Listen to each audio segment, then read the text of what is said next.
Lep pozdrav, moje ime je Adi Omerovič in dobrodošli v finančnem podcastu. Današnji gost je Branko Železnik iz borzno-posredniške družbe Equito.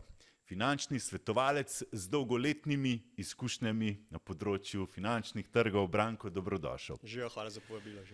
Branko, danes se bova pogovarjala tako o slovenskih delniških družbah, tudi IPO-ju, pri katerem projektu ste bili, oziroma Equito in tudi ti osebno zraven.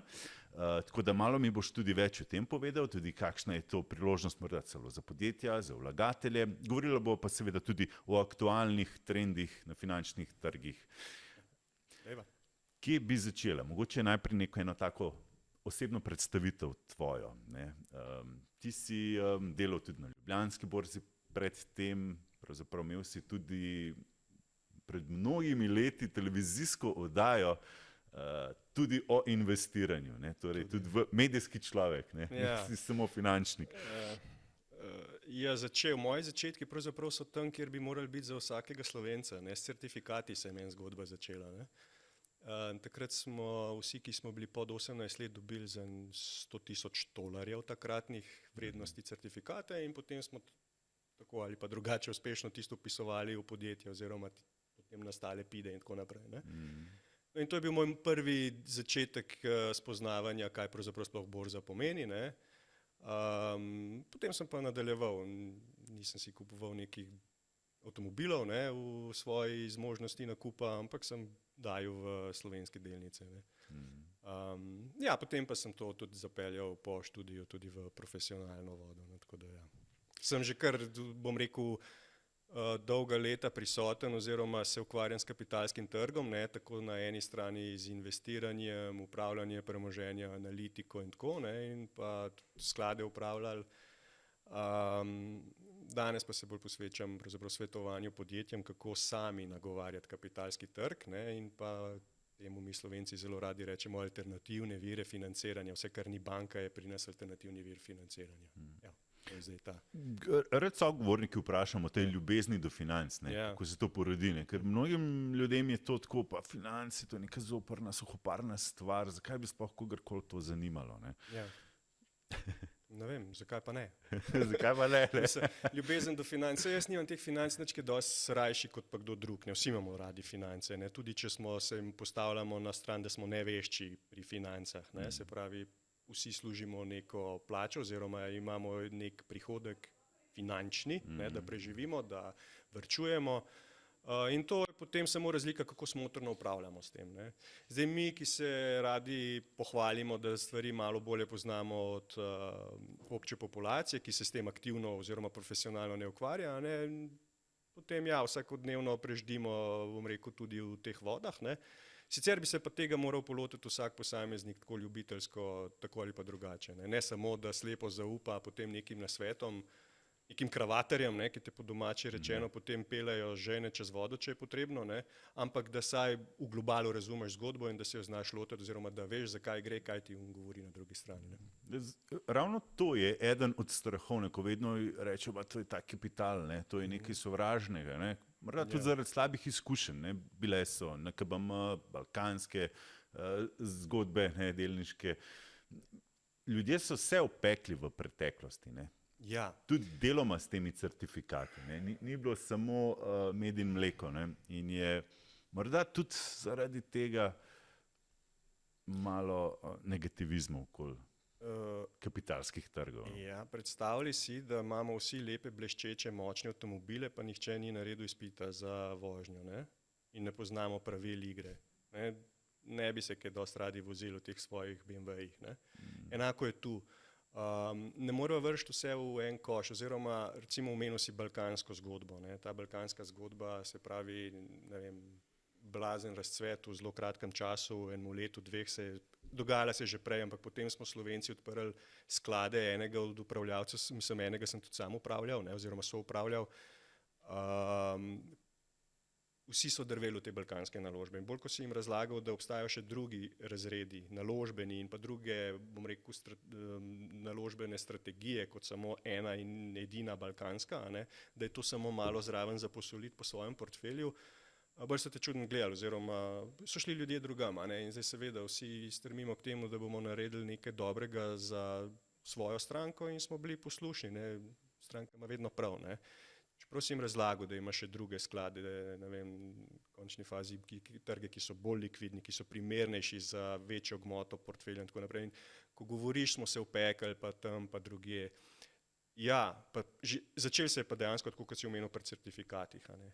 Se pravi, Slovenija, takrat, ko smo šli iz zgodbe, ko smo rekli, zdaj imamo pa mi tega socializma dost, imamo dovolj in moramo zdaj to družbeno lastnino, ki je bila družbena, ne, državna družbena, razdeliti v družbo nazaj, ne, in smo imeli fantastičen mehanizem skozi te certifikate, ne. Res šolski primer, kako zadevo, bom rekel, statusno preoblikovati, ne, na ravni države. Ampak kaj smo na drugi strani bi morali pa mi, se pravi, svoje prebivalce ozavestiti in izobraziti, ne, kaj pravzaprav zdaj to je, ta certifikat. Je pa bila na drugi strani in strani politike, vedno, ne, je politika nekako na drugi strani kapitala oziroma kakorkoli ima neke prste vmes, politika,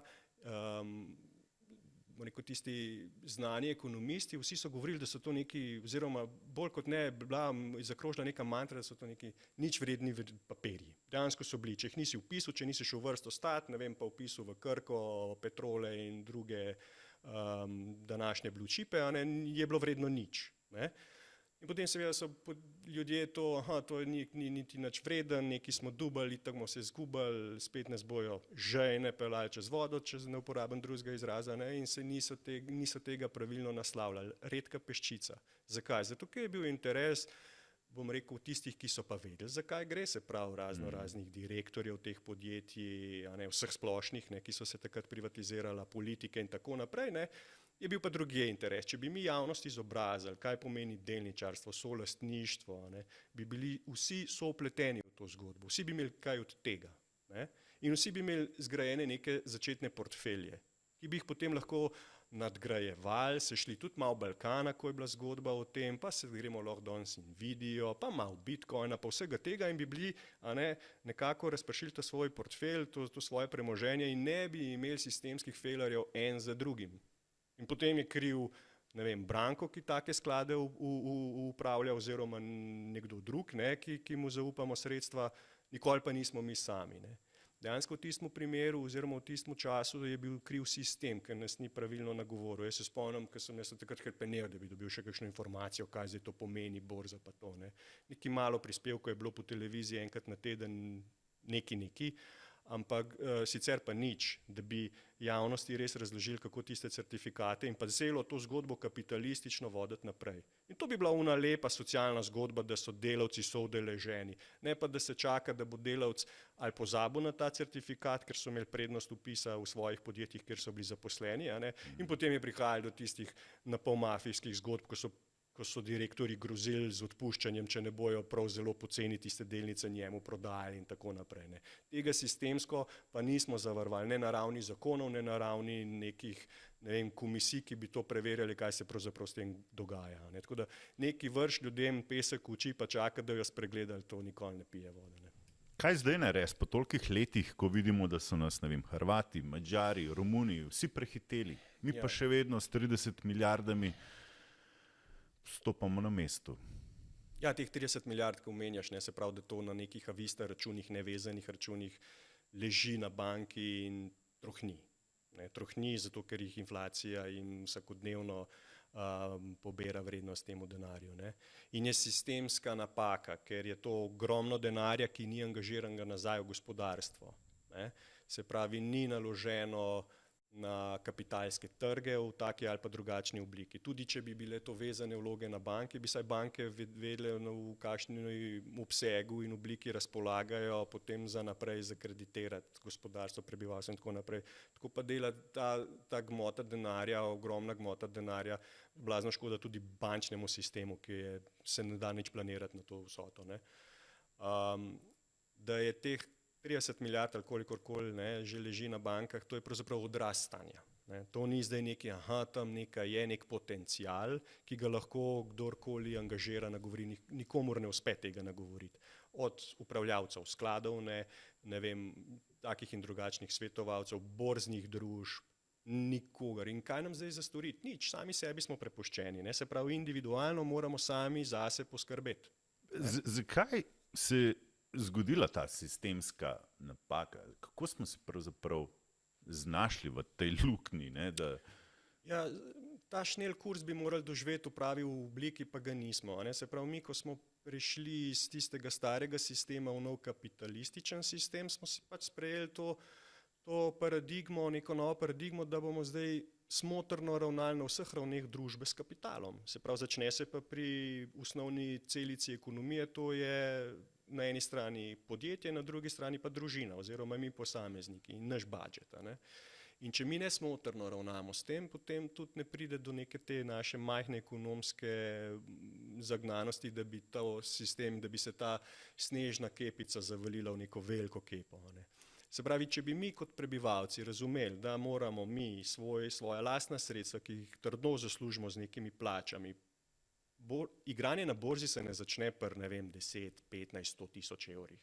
Začne se pri 1 evru.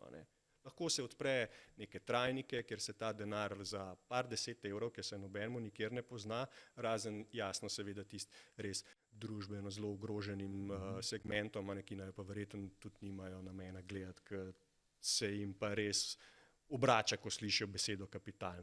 No, ampak, ko bi mi vsi zavrteli ta svoj kapital z majhnimi gmotami, bi se to nekje poznali. Poglejmo Hrvate, kaj se je zgodilo z njihovimi pokojninskimi skladi, ki harajo po regiji.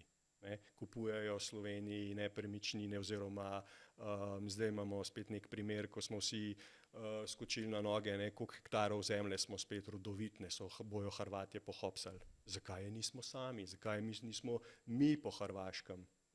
Mi znamo samo v vikendu Umagu kupiti, pa nam pa že zmanjka. Ja, to je vrh naših naložb. To so naše naložbe, ker to razumemo. Ajde, avto tudi. Kar je pa spet odraz stanja, ni nič narobe s tem. Nič narobe s tem postane, ko začne spet politika razmišljati, da hudiča, mi pa imamo že, nekateri ima že 30 stanovanj. Ja, ne zna drugače. To je njemu portfelj. In mu ga bomo zdaj, ne vem, zrezali z davki, še celo zaplenali, ker ga ne more posesati v 5 minutah in take neumnosti poslušaš potem. Dokler bomo imeli mi nerazumevanje pri, bom rekel, upravljavcih našega sistema, naše države, potem se ne moramo nadejati, da bo sistem pravilno zapeljan in da bo nam poskrbljeno dolgoročno prihodnost, ker si jo moramo sami preklet dobro izboriti. In če mi ne znamo nalagati v delniške sklade, v delnice posameznika, niti ne vemo, katera delnica je draga, katera je poceni, kako zanalizirati zgodbo, kako slediti makroekonomskim trendom, bomo preprosto tista svoja sredstva, ki smo si jih zelo težko prigarali, kapital je odgovornost in tisti kapitalist, ki je skozi svojo uspešno firmo prišel do drugega, tretjega stanovanja, ker to verjetno ni splačo narejeno, to so pač neki presežki, ki so jih podjetja zgenerirala, ta je bil že 16krat obdavčen. Na ravni podjetja, dividend, davkov, DDV in tako naprej. Država je tukaj že pobrala v verigi precej davka. Lahko se nove davke obeša na marsikaj, jasno, seveda imamo eksemple v svetu, ki je obdavčeno še marsikaj, ko pri nas še ni, ampak tam je tudi sistemsko drugače za druge stvari poskrbljeno. Mi poskrbimo samo, kako nekaj vzeti, nikoli pa kako nekaj ustvariti. Družbi moramo omogočiti, da najprej nekaj ustvari. In če bi se, bom rekel, predvsem tiste socialno naravnane ali pa tiste, ki se deklarirajo z rdečo barvo, socialno naravnane vlade, naša trenutna aktualna taka je, te bi se morali še najbolj zavedati, kaj pomeni razvoj kapitalskega trga. In mogoče, da ne bova samo tako črnogledo urisala našo politično sliko, finančno ministrstvo, to aktualno z ministrom Boštjančičem, je pravzaprav zelo hvalevredno, kako šraufa zadevo dalje. Majhni koraki, zelo majhni koraki za kapitalski trg globalno gledano, izdali smo neko obveznico, potem razmišljamo, kako bomo svoje gospodarstvo spravili ven iz okvirjev nekega frontier marketa v emerging market, to pomeni, da bomo zanimivejši za naložbe tujcev, bog pomagi, zdaj smo pa še tujce pripeljali na to, a nehava, smo že kar resegla kvoto, prežvečljivega. Vse bojo kupili. Rabimo tuj kapital, ne? Če ga znamo tukaj mi pravilno usmerjati v kaj, ne? Ker ta tuj kapital bo zaposloval resurse. Ne? In to želim reči, ne, socialno naravnane vlade, ki bi vsaka morala biti, tako smo Slovenci zdaj sprejeli to svojo zgodbo o tem našem nesrečnem kapitalizmu, ne, da bomo vseeno neka socialna država z zdravstvom pa z vsemi temi zavarovanji in tako naprej, ne, okay, sam potem moramo to malo pavniti. Ne moramo jo pavniti na ceteris paribus obstoječe gmote kapitala samo z višjimi davki, lahko jo pa polnemo, da povečujemo to snežno kepo, ne. Peljemo tuje investicije, pa bomo njim davke pobirali. A je to res tako grozno? Ne? Ker vedno se izpostavlja razprodaja državne srebrnine. Ne? Pa če gledaš statistiko, koliko je država vključena, ne? Recimo v prvi kotaciji, mislim, da ravno prejšnji teden, da sem o tem razpravljal, da so čisto vse firme v prvi kotaciji tudi 25% oziroma celo še več. Ja. To je na nek način, v državni lasti. Ja, na nek način je to razumljivo. Država hkrati tako dobiva tudi dividende, a ne? Je pa vedno država bolj kot ne slab upravljalec, ne? Napram nekim dobrim strategom, ki vejo, a ne, kam bo tisto barko porinil, oziroma ki ima neko dolgoročno strategijo za vsako posamezno podjetje. Ne? Država je lahko najbolj solastnica, ne, oziroma najbolj kapitalsko udeležena, ne ima neke zlate delnice, neke pravice do veta pri izglasovanju nekih statutarnih sprememb firm ali pa oziroma podjetij, ki so strateškega pomena za gospodarstvo, ne, recimo razne infrastrukture in tako naprej. Ne. Ni pa potrebno, da je lastnica v Krki, Petrolu in podobnih firmah, ki pravzaprav nič. Ne. Razen, če ni seveda na drugi strani drug namen, poleg tega, da se proračun delno napaja s temi prihodki oziroma prilivi iz dividend. Ne. Ampak se veva, kaj je interes politike, zakaj mi ne spustimo firm v privat lastništvo, a ne, pod neko famo, pod neko pretvezo javnosti spet tu laže politika, a ne, in pesek v oči meče, da moramo mi, to smo govorili na bančnem sektorju, ne. Bančni sektor je tipičen primer, ko mora biti država solastnica. Res je, ja. Fajn je, da je država solastnica, ampak v primeru, da gre tista banka, recimo, ko podjetje, ne vem, v tujini odpre neko podružnico, a ne, da ga ta ista banka, to delajo tuje banke, ne, financira. A ne. Se pravi, ker ga tuja tam verjetno ne bo, ker ga ne pozna, ta pa ga že z domačega terena, pa je to neka vzajemna zgodba. V tem sistemu, ja, je fajn, da imamo Slovenci neko svojo banko, recimo v primeru, če smo že pri bankah. Ne pa, da imamo mi Slovenci in politika laže ljudstvu, da morajo biti banke v nacionalni lasti zaradi tega, ker sicer nas bojo pa vse, ne vem, uničili in kapital in gor in dol in bla bla. Ne. Banka ne sme biti v državni lasti, ker vemo, kakšen je izplen potem. To so zelo slabo upravljanja podjetja, dogajajo se razne kleptokracije in tako naprej.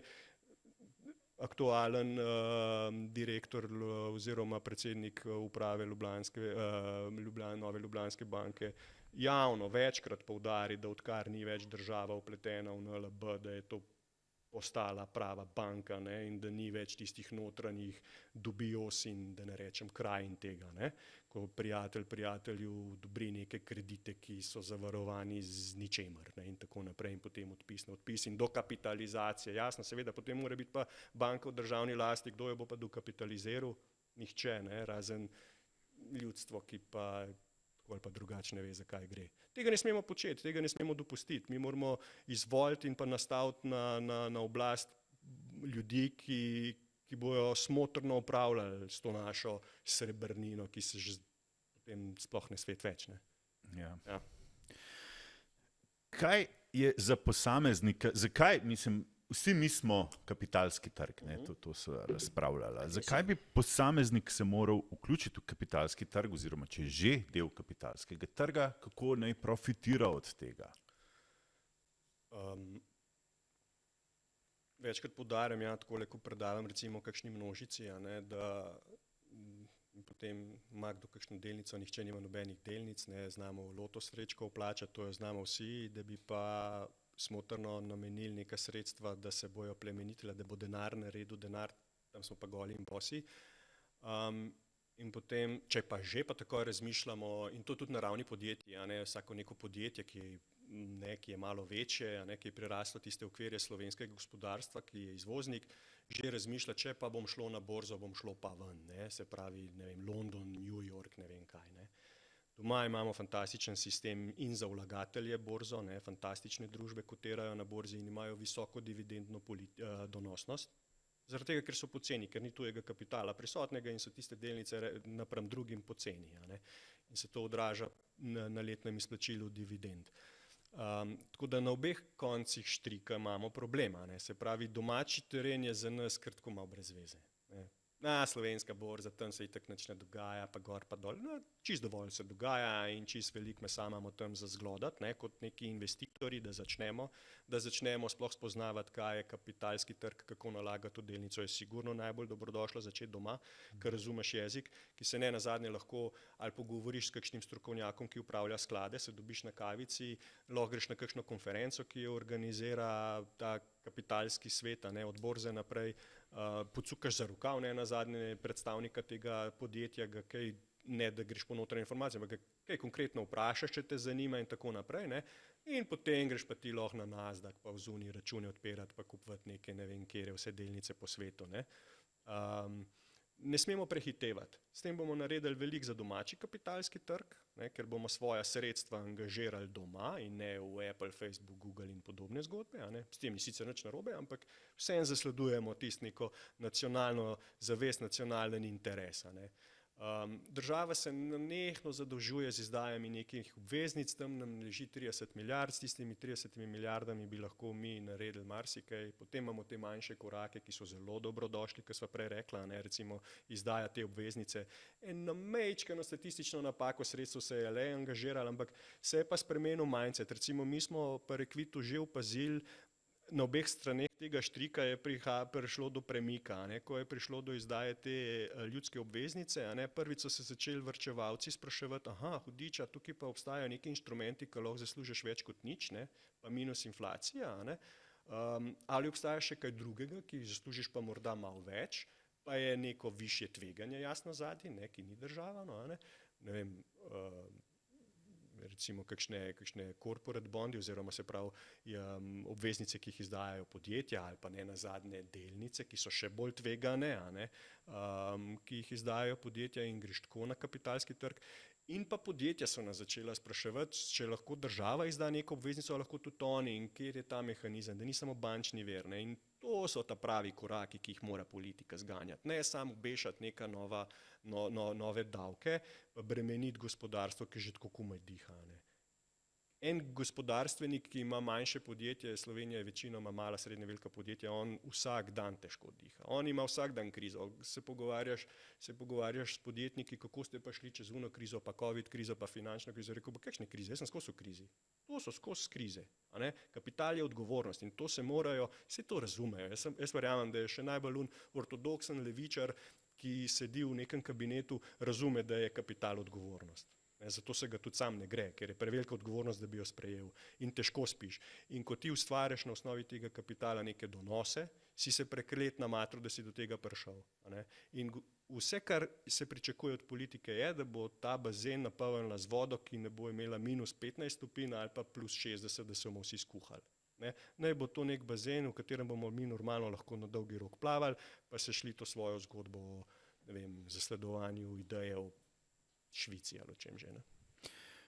Rekla sva, da bo o IPO-ju tudi govorila danes. To je pravzaprav navezava na to, da bi lahko tudi podjetje sodelovalo oziroma postalo del borze oziroma postalo listano gor. Deva korak po korak, pa mogoče najprej razložiti, kaj je IPO, kaj pomeni, da neko podjetje, da jo listaš na borzi. Omenil si na začetku, da smo sedaj se pričakuje v začetku junija. Prvi IPO po ne vem kolikih letih. Nekako, 15-20 ne vem koliko let. Vmes so se zgodile še neke druge. Pravzaprav ne bo šlo za klasičen IPO. Ne? Ja. Začniva na začetku, najprej bi te rad popravil, da v tej zgodbi je sodelovala še druga hiša, jaz takrat še nisem sodeloval pri Equitu, no, ampak Equito zdaj te iste zgodbe pelje dalje, ne? Tako da moram izpostaviti zgodbo, da to je moja osebna še odprej. Ja, okay. Zakaj je ta zgodbica zelo, zelo luštna oziroma jo je fajn omeniti, ne? Se pravi, ne bova še izdala, za katero podjetje gre, ker želimo to, če rečem, obesiti na velik borzni zvonec. Ne? Bodo vsi novinarji in vsa javnost obveščena in povabljena k dogodku, da boste tudi o tem poročali, tako da boš tudi sam dobil povabilo. Bo pa ta mesec to? Naslednji mesec, se pravi v juniju bo to. V juniju ja, bo? V juniju bo to, okay. Ja, to je po dolgem času spet. Zakaj je ta zgodba cool? Zaradi tega, ker je pravzaprav en učbeniški primer slovenskega listanja, no, se pravi IPO, ne vprašaš me, kaj je IPO, pa bova najprej to misel zaključila. Gre za zelo klasičen šolski primer, kaj pomeni, ko slovensko malo podjetje, malo večje podjetje, ne, se pravi, ne vem, par 10 milijonov prodaje, da rečemo velikost, ne, iz DO-ja statusno preoblikuješ v DD in potem vsa ta pot, ki jo prehodiš, ki je pravzaprav in časovno in postopkovno in ne nazadnje tudi stroškovno ni tako zelo boleča, ne? Da prideš do delniške družbe, ki potem lahko te delnice uvrstiš na borzo. Zakaj bi neko manjše podjetje to naredilo?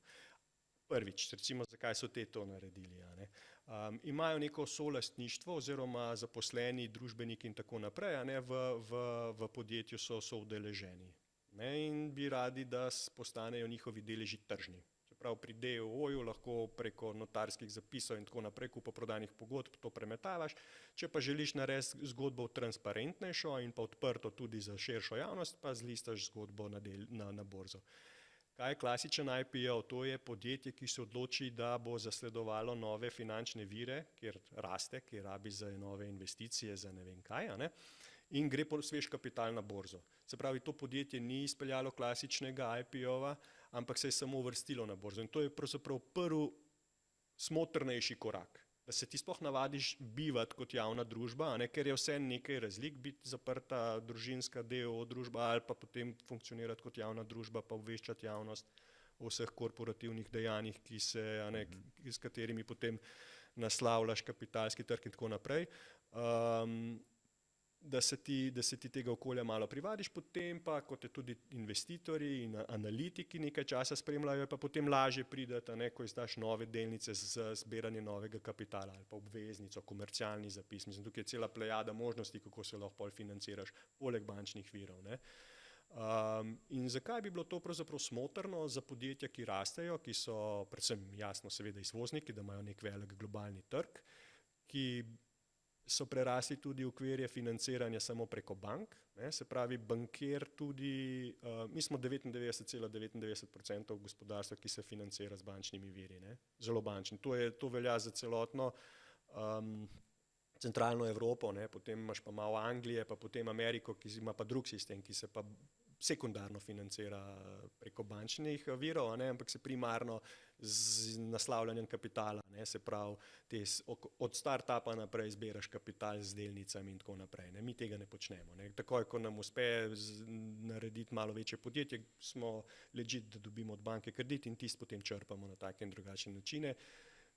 Je čisto normalno, jasno se dokazujemo z dneva v dan, da je to nekako pije vodo, ni pa nujno, da je to najboljši ali pa najcenejši vir za podjetje. Čeprav je mogoče obrestna mera na obveznici kaj višja. Ampak zakaj je višja? Ker je slabše zavarovana ponavadi kot pa bančni krediti, ki so vsi pod hipotekam ponavadi, ne? Ali pa v zavarovanje daš še osebna premoženja in tako naprej. Ne? Pri obveznici mogoče tega ni, potem pa seveda investitorji zahtevajo na to svoje tveganje malo višji donos. Nagovarjaš lahko plejado investitorjev, po manjše zneske investirajo v tvojo obveznico, po 1000 evrov recimo, če greš retail maso nagovarjati. Ne? Ni se treba pogovarjati samo z enim bankirjem, pri katerem boš imel ti že kot podjetje veliko kreditov odprtih, pa bo on hitro začutil, da te lahko malo bolj zašraufa, kot bi te pa sicer, ker si zelo odvisen od njega. Podjetja morajo začeti, če ne drugega, saj razmišljati o tem, da obstajajo te alternativni viri, ne? Zato, da to, kravato malo razbremenijo, ne? Da ni zategnen štrik za vratom in da se znajo obrniti takrat, ko je nujno in pogledati še na druge strane kapitala. Ne. Vse obstaja, tudi v Sloveniji vse obstaja. Imamo investitorje, imamo sistem fantastičen. Ljubljanska borza je samo končni cilj.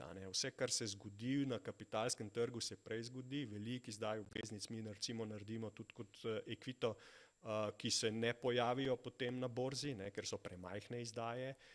Obveznic ne izdajaš samo za 10 milijonov pa zneski na gor, ampak jih lahko izdajaš tudi za veliko manjše zneske, in tako naprej. Skratka, vsi bi morali malo bolj razumeti, zakaj gre. Vključno, rekel, s to isto politiko. Recimo, primer, ali lahko kar nadaljujemo, ali imaš kakšno drugo vprašanje za me? Zanimalo me je v bistvu ta struktura tega. Se pravi, iz DO-ja postane delniška družba. Koliko moraš ti odstotek delnic ponuditi ljudem oziroma na trgu? A je to kakšno pravilo? Ne vem. Ponavadi odvisno, v katero kotacijo greš. Lepota vsega je to tudi na koncu koncev, da ima, če želiš biti na borzi, in se poigrati s to mislijo, da svoje delnice uvrstiš na nek sistemski trg, urejen trg, s katerimi se bo lahko trgoval, ima borza tudi tako imenovani MTF trg, CN se pri nas imenuje, vse borze po svetu ga imajo. To je izvenborzni trg, ki pa deluje čisto enako kot borzni trg. Se pravi, preko članov, preko borzno-posredniških družb daješ naročila za nakupe in prodaje tistih vrednostnih papirjev, ki tam so. Podjetje tja zelo z lahkoto, brez kakršnih muk, brez nekih uradnih dokumentov v smislu tega prospekta o uvrstitvi, to moraš pač predstaviti svoje podjetje javnosti, zakaj gre, kakšna so tveganja, kakšni so tvoji nameni, kakšna je tvoja strategija rasti in tako naprej, v nekem prospektu, v nekem dokumentu. In če greš ti na borzni trg, je ta dokument zelo obsežen in veliko moraš razkriti. Če greš pa na ta MTF trg, je pa to praktično one pager. In so tudi potem investitorji, ki tam ždijo na kakšne priložnosti, morda malo drugačne narave, kot pa tisti, ki se igrajo z našimi blue chipi. Se pravi, ljudje, ki bolj razumejo, sistemski igralci so to. Ampak vsako podjetje, recimo, ki razmišlja o tej opciji, lahko razmišlja tudi o tem. In Ljubljanska borza, ker smo vsi nevešči okoli tega, je sklenila, takrat sem bil tudi še jaz zaposlen na Ljubljanski borzi, smo naredili to okolje, da bi podjetje pravzaprav da jim neko podporo nudiš, in smo oblikovali neko podporno okolje z vsemi temi svetovalci. Recimo Equito je svetovalec na Ljubljanski borzi za podjetja, kako spraviti na borzo. Imamo ta status. Se pravi, da ti začneš kot neka mala šola kotacije. Greš najprej na ta MTF trg, potem tam malo vidiš, moja delnica potencialno bi bila pa zanimiva za trgovanje, neki ljudi se zanima, analitiki so nas začeli malo spremljati, dajaš ven javne objave, če želiš, ne postaneš pa javna družba s tem, ko tam kotiraš. To je lepota tega. Še vedno si tako, bom rekel, dost zamejena pri obveščanju javnosti. Lahko marsikaj še ne sistemsko prikrivaš, ampak zadržiš zase, če rečeš. Pravi, ljudje ne morejo kupiti tvojih delnic. Lahko pa kupujejo tvoje delnice. Samo tebi kot družba, katere delnice ali pa obveznice kotirajo na temu MTF trgu, ki ni borzni, deluje pa čist na enak način. Se pravi, oni ne bojo prvič postreženi z vsemi informacijami, katere morajo izdajati javna družba, ki gre na borzni trg, se pravi prva kotacija, pa potem standardna kotacija, kjer imamo ta podjetja, ampak še vedno deluje zelo na način, kot je prej, kot nek DO-jček. Ampak ima pa tam neke delnice skotirane in lahko nekako začetno, recimo vse tiste firme, ki so že delniške družbe, malo večje naše slovenske, bi lahko čisto za hec uvrstile tja svoje delnice, pa da vidijo, če obstaja kakšen interes. In če obstaja interes, potem tudi obstaja interes strani, bom rekel, sistemskih, potencialno seveda, sistemskih playerjev, da ko pride do nekih dokapitalizacij, lahko nove delnice izdaš in jim takrat jim pa narediš jasno nek prospekt, pa jim predstaviš svojo strategijo in tako naprej. Ampak imamo vse, v Sloveniji imamo vse, samo lotiti se ne znamo. Prej sva rekla ravno to, da imamo v Sloveniji ogromno srednje velikih majhnih podjetij in oni so primerni, da se prestrukturirajo v DD, delniško družbo. Izdajatelj vrednostnih papirjev je lahko tudi zelo majhen, to je potem odvisno, kako uspešno nagovarjaš investitorja, ne? Da ne bo zdaj zvenelo, zdaj pa čisto vsak lahko dobi sredstva, denar, tako kot ga na banki ne moreš, tudi investitorji zahtevajo nek pregled firme, a ne pa neko vzdržno naložbo v tvojem primeru, ne? Ampak ja, že manjša podjetja, že manjši DOO-ji, ne vem, par 10 milijonov prodaje, se pogovarjamo, recimo velikost, ne, lahko naslavlja kapitalski trg, recimo za začetek z izdajo teh obveznic, komercialni zapisi, fantastičen kratkoročni inštrument za uravnavanje likvidnosti. Ne, recimo, če nam kakšni dobavitelji ne plačujejo v roku, mi moramo pa ven metati za plače, a ne, potem pa imamo neke revolving kredite na bankah gor, to je zelo podoben inštrument, ki ga izdamo in ponudimo trgu, a ne, in to se lahko naredi že za, ne vem, 500 tisočakov, milijon, 2, odvisno koliko rabimo, ne začne se pri nekih glomaznih cifrah, ne. Ja, tako da te mehanizmi obstajajo. Na drugi strani so vlagatelji, se pravi, ljudje, ki to spremljajo in razmišljajo, če neka zanimiva majhna firma zdaj postajala delniška družba, jaz bom pravočasno vstopil noter, predno bojo vsi navalili in potem bo ta cena delnice poskočila, ne. To je miselnost vlagatelja, ne. Da tudi on zasluži nekaj na tem, ne, ko pravočasno vstopi. Ja, zdaj ne vem, koliko je smiselno, da razlagava, bom rekel, to je bolj sistem ameriških, bom rekel, večjih tujih podjetij, ne, in teh pre-IPO oziroma IPO, a ne, ko kar vsi zdrvijo recimo na tisto novo delnico, ki se je zgodila. Tako, ne, in, če se spomneva Facebooka, ne, takrat, kdaj je bil 2015, kdaj je šel na borzo. Reddit je bil zdaj letos recimo zanimiv IPO. Se zgodi pa pogrom, ne. Recimo jaz dosti spremljam, ali pa sem v preteklosti še bolj spremljal, recimo tega je tam v tujini, tega na ameriški borzi, tega vsak dan kakor češ, ne, novih IPO, recimo biotech sektor, ne, ki imajo v pipelineu, prodajo še nič, v pipelineu imajo pa ne vem kakšna fantastična potencialna zdravila ali pa substance za, ne vem, zdravljanje ne vem katerih oblik raka in tako naprej. Veš, da je verjetnost, da bo uspelo tisto ugledati luč sveta, da bo nekoč na trgu, da je nič, ne, ampak ja, pač zbirajo sredstva na ta način, da grejo na IPO, ne, ker imajo tak R&D toliko visok strošek, da pač drugače ne dobiš in banka te ne bo sfinancirala, ne, nimaš prodaje, nimaš kaj, ne. No in greš po kapital in ta IPO in vedno, tako kot praviš, vsi planejo po tistih podjetjih, a ne, se pravi, cena gre iz 10 na 60, ne, ampak potem to počasi, ne vem, asimptotično proti nuli, glede na to, da ta podjetja potem v veliki večini, a ne uspejo, recimo, primer takega zelo tveganega sektorja, ne, biotech.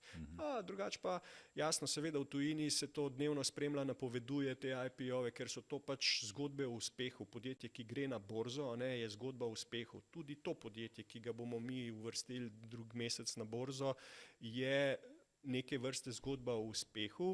Oni so prehodili svojo fantastično, bom rekel, pot razvoja podjetja, a ne, zelo znano podjetje slovensko, ni pa veliko, ne, ni to velikosti jasno nekih naših blue chipov, ampak tudi eden od namenov, zakaj se uvrščajo, je to, da se malo prezentirajo ne kot delniška družba v nekem zaprtem krogu lastništva in tako naprej, ampak kot javna družba, delniška. In potem te vsi malo drugače gledajo, od zaposlenih, vseh poslovnih partnerjev, ne nazadnje, tudi bankirja, a ne, ko prideš ti tja, pa si javna družba, a ne, bo bankir malo drugače gledal na te. Če ne drugega, bo vedel, da se ti lažje pa ceneje financiraš na kapitalskem trgu, a ne, in bo premislil, kakšno ponudbo za nov kredit ti bo napisal, ne.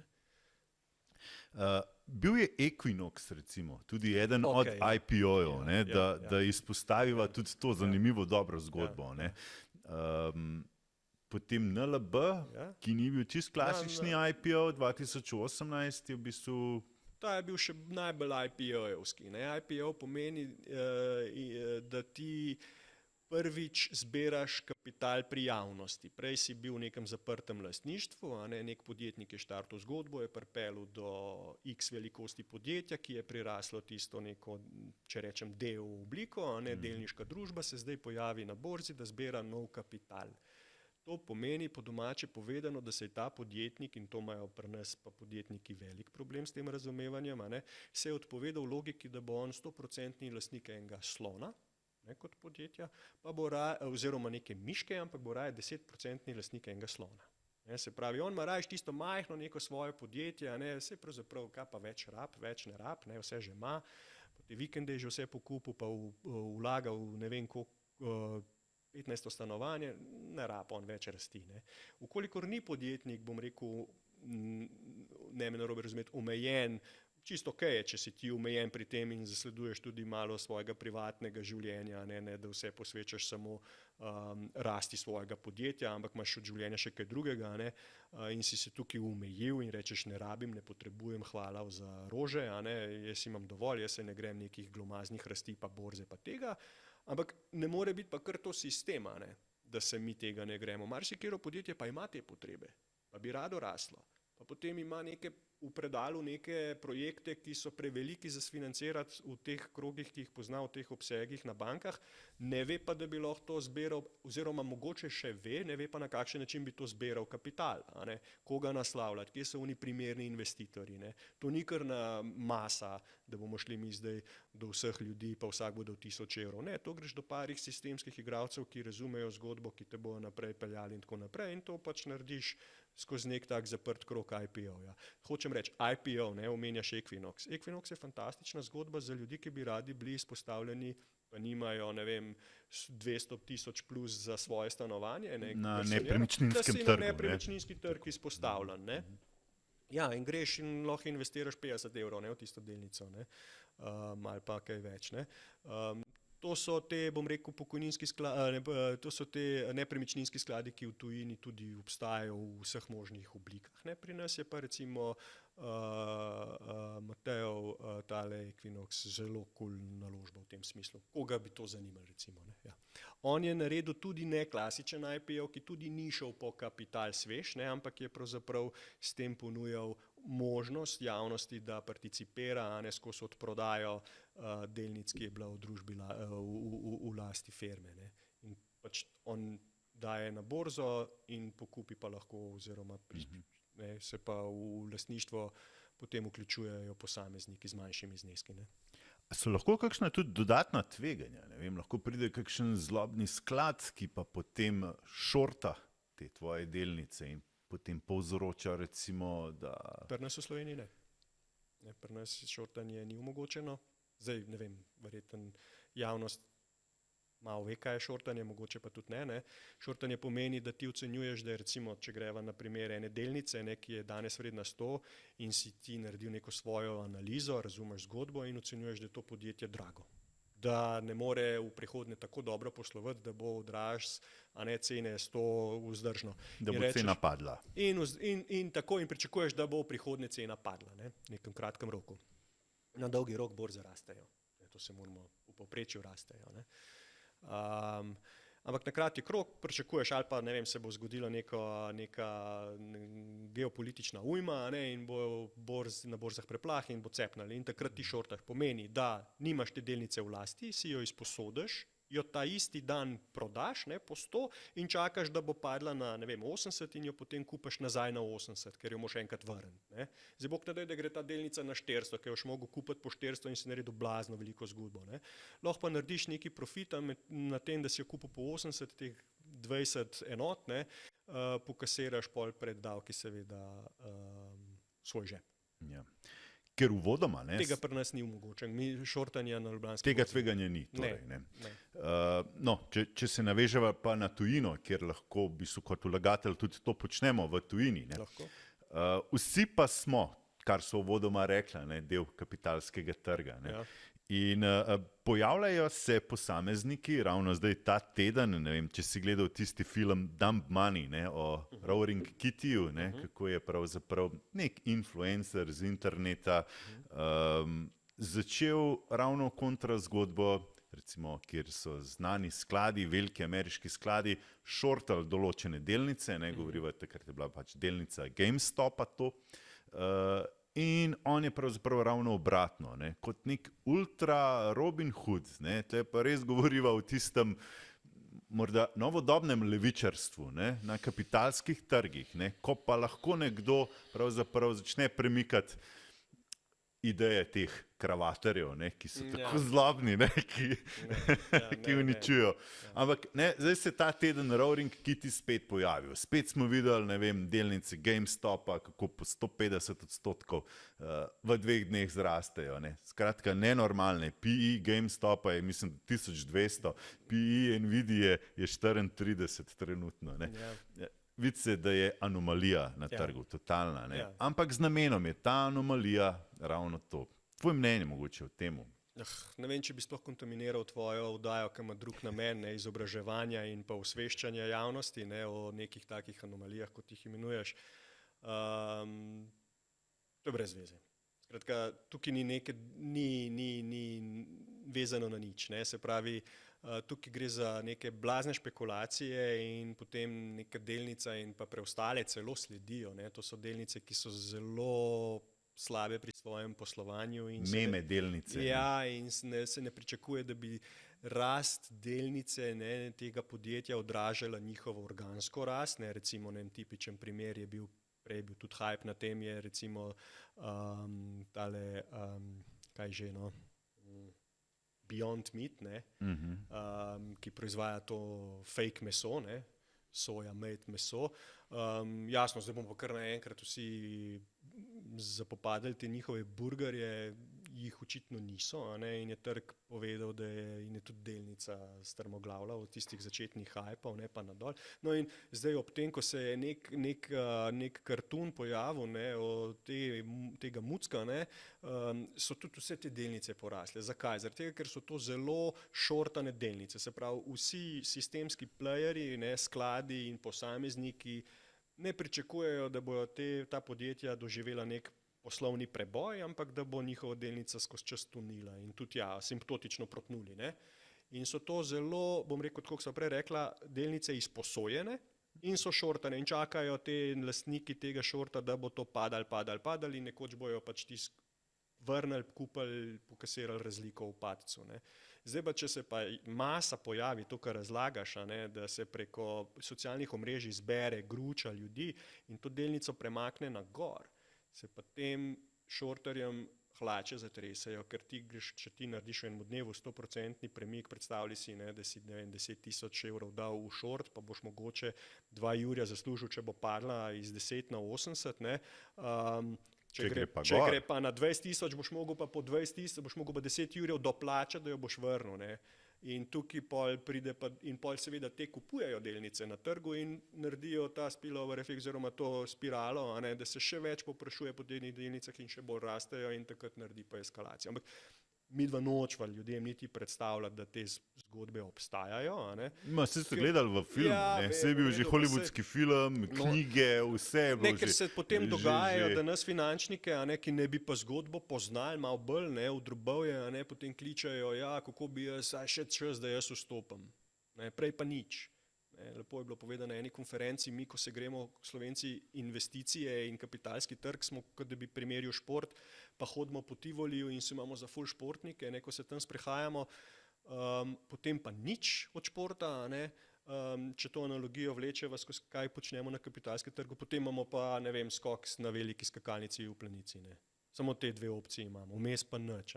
In to se pol odraža, da smo kar naenkrat vsi Slovenci po nekih bitcoinih, svoja sredstva plemenitimo in čakamo neke svoje Ferrari in tako naprej. Traparije. Nama je namen, da ljudem predstavlja, kako se začne. Če nismo takrat s certifikati začeli, nikoli ni prepozen. Če smo se vmes 15krat upekli, smo se z razlogom upekli, ker zgodbe nismo poznali. Treba je začeti razumevati zgodbo. Zgodba je zelo preprosta. Mi, ki delamo v teh financah, nismo nič pametnejši od nekoga, ki tega ne spremlja. Kvečemo obratno. Pa vseeno, bom rekel, se da naresno. So pa jasno tveganja. Brez tveganj ni donosa. Večje tveganje, ko prevzameš, če je to tveganje smiselno, potem pričakuješ lahko tudi večji donos. Ali pa se tveganju odpoveš, pa bojo tudi donosi nižji. In takrat si pa v nekih ljudskih obveznicah. Ko smo tudi kolateral oziroma zavarovanje, ne nazadnje, to je nek paradoks te obveznice, je pa ta, da je bila ponujena slovenski javnosti, kdo pa je v zavarovanju, če gre ta v default ta obveznica oziroma država, smo pa tako eni sami sebi, pravzaprav spet davkoplačevalci, ki bomo nafilali proračun, da bomo lahko vrnili to sami sebi. Tako da Ampak ne. Nekako je treba ljudje zanimirati in je treba to početi. Ne. Kot si prej rekel, ne, v bistvu imaš loto srečko, ne, z tveganjem, ki je neskončno, ne, do v bistvu tistega dobitka, ki je res velik. Neskončen glede na vložek. Iz 5 evrov do in par treba je 10 ravno milijonov. to razumeti. Ne, To je borza. Tako, ne. S tem, da Točno loto to. srečko vsako plača, ne, in to večkrat v življenju, in če bi se Ampak štel. ta mentaliteta ljudi, ne, tudi pri NKBM-ju smo videli, balkanske, če se vračava spet nazaj, ne, s certifikati, če bi takrat, ljudje hočejo na hitro zaslužiti, veliko zaslužiti, ne, tako vidijo borzo, ne vidijo jo tako, kot ti jo vidiš, ali pa jaz. Tle se mi zdi, da je ključen problem, zaradi tega je mogoče tudi toliko enega misticizma okoli tega, ne, in pol pridejo neke take zgodbe, kot Roaring Kitty, ne, in so vsi, a je zdaj čas, da gremo noter. A je zdaj čas, ko je Bitcoin na 70 000, da gremo noter. Ne. Ja, podobno kot recimo nakup stanovanja. Ne. Tam tudi ne moreš čez noč zaslužiti, da ga boš kar kupil s keširu in to, ampak si pripravljen recimo vzeti 10, 20, 15 leten, ne vem koliko leten kredit, ne, in počasi tist nekako spraviti skupaj in odplačevati. Enako je pa pri borzi. Če na eni strani podaljšujemo horizont, ko smo dolžni, potem moramo razumeti, da tudi s tem dolgim horizontom, ko nalagamo, ko smo pa mi ta suficitna celica, se pravi celica s presežkom in to v gospodarstvu pač, se pravi posamezniki in družine smo, mi smo načeloma tiste celice v gospodarstvu, od katerih se pričakuje, da bomo imeli neka presežna sredstva, katere lahko potem nalagamo v naložbe, celicam, ki pa so deficitarne oziroma v deficitu. To so pa podjetja, ki potrebujejo kapital za rast, za plače, za vse ostalo. In če te vzajemne igre ni, potem mi imamo banke, pa se tam pol oni sfinancirajo, pa tudi na banko dajemo denar in se pol vse tam zgodi na bankah. Sam pol ne jokati, kaj mi s temi bankami uspešno, neuspešno počnemo. Mi moramo to sistemsko zapeljati v ta smisel, da bomo prvič vsi razumeli, da se bomo šli to. Mene je zelo v interesu, kar si prej si rekel, kar si se navezal na GameStop, to je neka novodobna oblika socialističnega ali socialnega, ne vem kak. Sam revolucija. Ta Robin Hood, gremo mi zdaj kontra skladom. Mi želimo evolucijo. Pravi novodobni socializem stremi k temu, da je kapitalski trg še kako prekleto, če lahko tako rečem, razvit.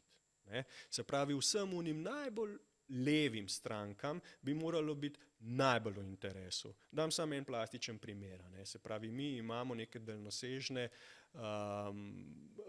projekte državne, da bomo ne vem koliko 1000 stanovanj socialnih sezidali. Kar je pravzaprav en zelo zahteven projekt. Ne bom razlagal zdaj, kako zelo zahteven je z vidika izvedbe in gradbeništva, ampak že z vidika financiranja. Je zelo zahteven projekt. 20-30 tisoč stanovanj kar tako postaviti ni mači kašelj. In seveda zdaj kot politik lahko razmišljaš, kje imaš prihodke, da bi to počrpal. Jasno, proračun, davki so en tak na prvo žogo zelo prihodek. Če bi mi imeli razvit kapitalski trg in tako, kot si rekel, kapitalski trg je v naših glavah, smo mi vsi od prvega nas, plebejca, pa do zadnjega velikega politika. Če bi vsi mi imeli v zavesti, da je kapitalski trg namenjen temu, bi potem naša vlada, naša politika sprejela sklep, da bo izdala recimo inštrument socialne obveznice. Socialna obveznica je v tujini, to je tako podoben status recimo kot zelena obveznica, ko nagovarja obnovljive vire financiranja in tako naprej. Socialna obveznica je pa namenjena socialnim projektom. In to je tipičen primer, ko recimo država izda socialno obveznico, je recimo za socialna stanovanja, za reševati, bom rekel, nek družbeni sloj, ki je pač si sam ne more v neki fazi pomagati. Zdaj, zakaj socialno obveznico, zakaj ne kar navadno neko RS 516? Zaradi tega, ker je teh socialnih obveznic glede na ostale v svetu globalnem še vedno malo. Zdaj, če bi jo izdala država, je to nek legitimen igralec na kapitalskem trgu, kjer bi ga zunanji kapitalski igralci, institucionalni in tako naprej razumeli kot nekega legit playerja in bi mu zaupali. In bi bila tudi potem obrestna mera nižja, ker oni pa hrepenijo in iščejo po teh naložbah. In zato so pripravljeni neki manj dobiti v zameno, da so sfinancirali ene take projekte. Recimo, in bi bila odstotna točka nižja, bom rekel, ta zahtevana donosnost na neki socialni obveznici. Država bi se šla neke programe s tem, pokazali bi se svetu, a ne, se pravi globalnemu, ne, tukaj si predstavljam, da bi mi iskali, ne vem, milijardo, 2, 3, ne vem koliko, ne. To greš z tujino nagovarjati s tem. Ne. S tem bi mi razvijali trg, pa lahko tudi malo tudi recimo tem podjetnikom, namesto da jim na, ne vem, vsak milijon, ki naredijo prodaje, še dodatno obdavčujemo, da so to neke na prvo žogo ideje, a ne, kar je totalen nonsens obdavčevati prodajo. Ne. Ti imaš lahko 100 milijonov prodaje, pa si vseeno v veliki buli, ne, z stroški in delaš velike zgube, kje boš davek veliko nimaš. Ne. Tako da je treba na drugem koncu. Ne. Vsi moramo razumeti. Socialisti še najbolj. Ni sociale brez razvitega kapitalskega trga.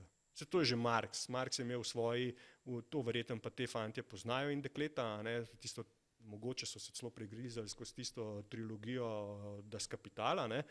Sam sem se s težavo, vmes sem že 3krat obupal, ki je pač tam, kaj je. Zelo rad Marxa študiral, meni je bil kul, ne, pa vse te njegove izvedenke in tako naprej. Meni je socializem zelo kul, ne. Jaz nisem en unih tipičnih kravatarjev, ki jih ljudje vidijo, pa mislim, da v Sloveniji tudi nihče ni, ki je treba sam kapital, tam pa ostali pa tudi, če jih ni, ne, oziroma ne vem, delamo, ko svina z mehom z drugo vrsto. Treba je vzajemno zgodbo delati, a ne, in se pravi kapital po Marxu je eden od 3 produkcijskih faktorjev, potem je pa še delo pa zemlja, ne. In zdaj, če ni kapitala, da bi angažiral še preostale 2, nimamo nič. Imamo zemljo, ki jo prodamo nekomu, ki je prišel s kapitali iz tujine. Imamo delavce, ki so zelo nezadovoljni na nekih mizernih plačah. Zakaj ne damo mi v zakon, nas to tepe, mi nimamo uzakonjenih zadev. Mi bi radi, pa nimamo zakona spisanega. Ne. Mi bi vse radi, marsikera ideja, pa ni zakona spisanega. Zakaj ne damo mi v zakon, da ni problema, lahko podjetje izplačuje minimalne plače, ampak kolikor bo tisto leto izplačal minimalno plačo, naj da pa procent deleža. Pa bojo potem, če ne drugega, ne, sej delavc vem, ne more delnice pojesti pa dati na mizo otrokom, ne, pa tudi, če podjetje slabo posluje, Bog pomagi, ne, bo tudi tisti delež ne preveč vreden, ne, ampak potem bo podjetnik dobro razmišljal, koliko bo zelo plačeval svoje zaposlene z neko mini plačo, če mu bo pa vsako leto toliko in toliko procenta podjetja šlo v njihove roke. Pa naj pol se upravljajo, ne. Saj mogoče se bo pa med delavskim v sindikatu najdel nekdo, ki bo imel boljšo idejo od aktualnega lastništva, pa bo on zalaufal tisto podjetje. Zakaj ne bi mi tako začeli? Zakaj ne bi država teh svojih srebrnin angažirala, da bi ljudje še kaj imeli, da bi razumeli kapital. Treba je delati delavnice, treba je, to ne moreš sam dati, tako kot so dali certifikate, potem pa zatučkati sistemsko, za nalaž, zato da bomo lahko mi tam po svoje odigrali igro. A ne. Nekaj smo dali prebivalstvu, ne veščemu, pa to je najlažje poceni nazaj vzeti. Ja? Če bi ti pa jaz, pa vsi naši starši, pa detki, pa babice vedeli, zakaj gre, ne bi kar tako malo razprčkali tizga, pa na koncu vemo, kje so se zgodbe končale, ne, pri nekih baronih, vse marsikaj je bilo tudi v redu spelanga, ne, ampak koliko smo mi enih firm na ta način potopili, kje so vse une metalne tam po štajerskem industrijskem bazenu, ki smo harali po celi Afriki, pa ne vem kje posod. To so bila podjetja, ki bi bile danes milijarde vredna, pa na borzi, pa tako naprej. Pa ni bilo interesa nobenemu, na prvo žogo, na hiter, tako kot smo danes investitorji, a ne, na hiter, takoj Ferrari, ne, tako je bilo takrat oni vsi polpismeni direktori, marsikdo od njih, ne, zdaj imam pa jaz neko lastnino, ki jo lahko tukaj pohopsam, a ne, podjetje v stečaj, prodati osnovna sredstva za bagatelo, pa odpreti novo firmo, del svoj, pa delati to isto stvar naprej, pa danes biti cel frajer. Ja, lahko si ti frajer, ne, in zato jaz verjamem, da marsikomu od politika pa do nas, ne, družbenega predstavnika, jih moti ta kapitalizem, ker je bil pri nas zelo turbokapitalizem, ne, na vseh nivojih družbe. No, upajmo, da bo evolucija boljša, ne, v naslednjih desetletjih za bodoče generacije. Vse moramo začeti, pa ljudje morajo razumeti, da ni kapitalizem, kapital, borza, to ni za tam enih 15 kravatarjev, ki si nekaj podajo med sabo, a ne, in tudi podjetniki. Borza je primarno namenjena zbiranju kapitala in pa smotrnemu umeščanju, bom rekel, svojih privarčevanih sredstev v sistem, a ne. vsak po svoje, vsak bo imel neka druga tveganja, druga pričakovanja. Tisti, ki je pred penzionom, bo verjetno malo manj naklonjen tveganju. En študent, ki ima vse če tistega Jurija tudi zaruži, ga vrže v kripto, ok, pa naj ga. Samo da bomo neki cilje sledili. Predvsem je pa treba, in to se tudi že dolgo pogovarjamo, tudi na ravni politike, oziroma ministrstvo pristojnih za te zadeve, treba je zadeve spraviti v šole. Tako kot je potrebno spraviti v šole nacionalno zavest, pa zgodovino, pa matematiko, je treba tudi otroke, ki še niso kontaminirani strani staršev, koliko je to vse skapen natek, pa to je unštrik, ki se ga bojimo, ki nas je enkrat kača pičla, da te, ki so še čiste glave, da jih izobrazimo v pravi smeri, da bo znal vsaj, ne vem, tisto obrestni račun. Pa da ne bo potem padal samo na te kratkoročne hype zgodbe, kot je ta Roaring Kitty ali pa Bitcoin, ko ga šopne gor in potem je vas prepražen. Dej 10 jurjev, bo ratelj 20 čez noč. Če ti kdo to obljub, te nateguje.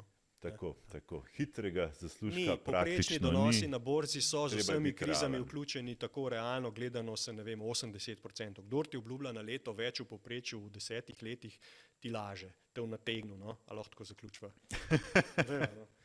Branko, hvala lepa. Hvala tebi. Vzel čas. Upam, da je kdo zdržal, koliko časa. Absolutno, hitro je minila ta urica. Ja, sva bila. Bova pa še kdaj nadaljevala. Ja, se priporočam, absolutno, ja. Boš videl, kakšen bo feedback, koliko naj jo bojo zdisala, pa če ne bojo sami negativni. Nekaj sva pa vsem zajela, pa izpostavila. Hvala lepa. Hvala tebi.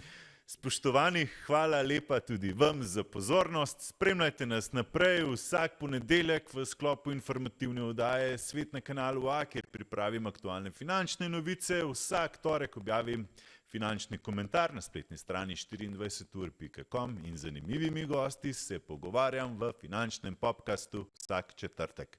Lep preostanek tedna še naprej in nasvidenje.